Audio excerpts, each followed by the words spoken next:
Hey, Katie here. Today I want to talk to you about the binge and restrict death spiral. If you're frustrated with your eating, I bet you know what I'm talking about. And the binge and restrict death spiral can be a little itty bitty spiral. It can be between like small binges to small restrictions and back and forth, all the way down in the spiral, you getting a little bit more miserable every time. Or it can be a big honkin' spiral where you sort of swing from way overeating to trying to really restrict and down and down and back and forth.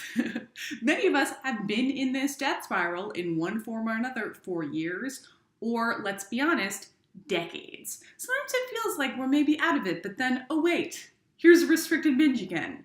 And here's restricted binge again. It's painful, it's frustrating, it's exhausting. I'm here to tell you that there is literally only one way to escape this death spiral. And unfortunately, it's not stop binging. Because I'm sure you tried that already, and I'm sure in ways big or small, it hasn't worked. The only way to escape the binge and restrict death spiral, my dear friends, is to stop restricting.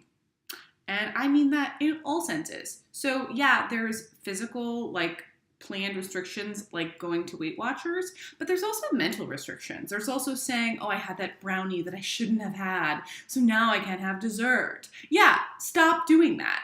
I'm not saying you have to eat a brownie for dessert, but I'm saying mental restriction counts too. So if you find yourself eating too much, the answer is not to sort of do some sort of compensatory restriction. I know it's so tempting. The answer is instead to listen to yourself. And if listening to yourself means that you, for example, choose not to eat pizza at your next meal because you are not feeling good, and that listening up is what makes the most sense after you've listened to not eat the pizza, then do that. But if, despite the fact that you ate a brownie for a snack, you somehow still want pizza because you're hungry and it sounds good to you, then freaking eat the pizza because you have to escape this death spiral.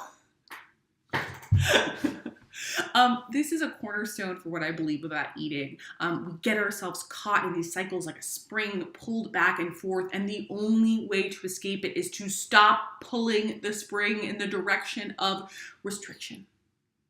So that is my loving advice for you today.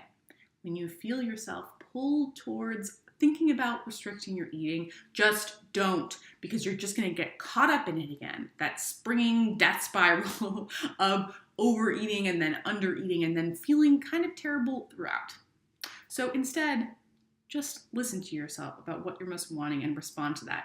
Even if you feel like you should eat something smarter or less or whatever. Stay in touch with yourself. Be good to yourself, and escape the spiral. That's all for today. Until next time.